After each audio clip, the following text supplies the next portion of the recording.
প্রথম নসিহত ভাই, পড়াশোনা করেন।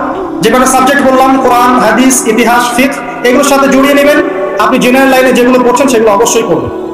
অনেক ক্রেজি আমরা কিছু ভাইকে দেখি, হেদায়েত পাওয়ার পরে জেনারেল লাইনে পড়া বাদ, বাসায় বাবা মার সাথে সম্পর্ক খারাপ, বাড়ি থেকে বের হয়ে চলে যাচ্ছে, না আমি আর ইউনিভার্সিটিতে পড়বো না, আমি আর এইসব সাবজেক্ট পড়বো না, একদম টোটালি চেঞ্জ হয়ে যাবো। এত সহজ নয় বিষয়, এত সহজ নয়। মানে আপনি 20-25 বছর পার করে ফেলেছেন, এখন সামনে আপনার ক্যারিয়ার আছে, আপনার চাকরি আছে, আপনার জব আছে, ফ্যামিলি আছে, কিভাবে কি করবেন আপনি এখন? সো আপনি যেখানে পড়ছেন সেখানে পড়েন, ইউনিভার্সিটিতে পড়ছেন পড়েন, মেডিকেল সায়েন্স পড়ছেন পড়েন, ইঞ্জিনিয়ারিং পড়ছেন পড়েন, এই সব জ্ঞানের আমাদের দরকার আছে, দরকার নাই? এই যুগের সাথে তাল মিলাতে হলে এগুলো দরকার নাই? অবশ্যই দরকার আছে। এগুলো আমাদেরকে শিখতে হবে, আমাদেরকে এগুলো জানতে হবে, এবং আপনি আপনার জ্ঞানটাকে ইসলামের কল্যাণে ব্যয় করার চেষ্টা করেন, এটা আপনি করেন।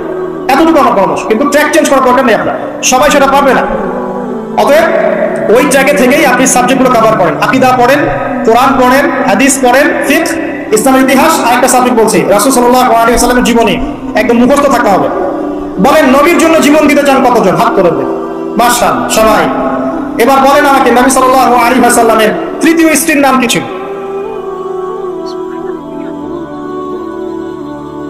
কে বলেছেন? আপনি আমার কাছে একটা হাদিয়া নিয়ে যান আছে, একজন ব্যক্তি সঠিক উত্তর দিয়েছে। আপনি কি দেখতে পাচ্ছেন নবীর প্রতি কত ভালোবাসা আমাদের? একজন উত্তর দিতে পেরেছে। এই হচ্ছে বাস্তবতা। অতএব বাস্তবিক হয়ে যান।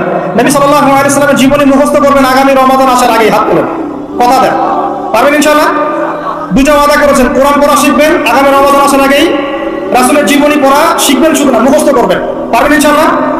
ইনশাআল্লাহ। একদম ছোটস্থ নবী সাল্লাল্লাহু আলাইহি ওয়াসাল্লামের জন্ম, মৃত্যু, কত বছর মক্কায় ছিলেন, কত বছর মদিনায়, কখন তিনি হিজরত করলেন, কখন তায়েফে গেলেন, কখন বদর, কখন হুদ, টোটাল বিষয় আপনার মুখস্থ থাকতে হবে। পারবেন ইনশাআল্লাহ তাআলা। আল্লাহ পাক তৌফিক দান করুন। তখন সত্যিকারের আশিকে রাসূল হতে পারবো। এখন শুধু কথায় কথায় আশিকে রাসূল বলে লাভ নেই। আমার কথা কষ্ট পাচ্ছেন? বাস্তবতা এরকম ভাই। জানেন ইসলামের বিরুদ্ধে যারা কাজ করে তারা 24 ঘন্টা পরিশ্রম করে।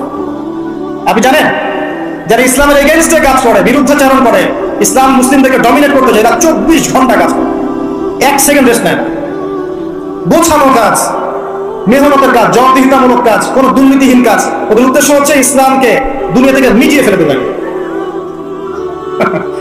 আর আমরা মনে করি যে আমরা তো মাশাআল্লাহ জান্নাতের সার্টিফিকেট পেয়ে গেছি, আমরা মরলেই জান্নাত নিশ্চিত, তাই না? আমরা আল্লাহর একদম কবুলিয়ত প্রাপ্ত, আমরা নবী সাল্লাল্লাহু আলাইহি ওয়াসাল্লামের খাঁটি উম্মত, আমাদেরকে কে ঠেকায়, আমাদের ভাবটা নেই। এই চিন্তা করতে করতে বিগত 100 বছরে আজকে আমাদের অবস্থা হচ্ছে। একদিন হয়নি, বিগত 100 বছরের অবস্থা হচ্ছে। এর মাঝখানে শ্রম দিয়েছেন ওলামায়ে কেরাম, একদম শ্রম ঢেলে দিয়েছেন।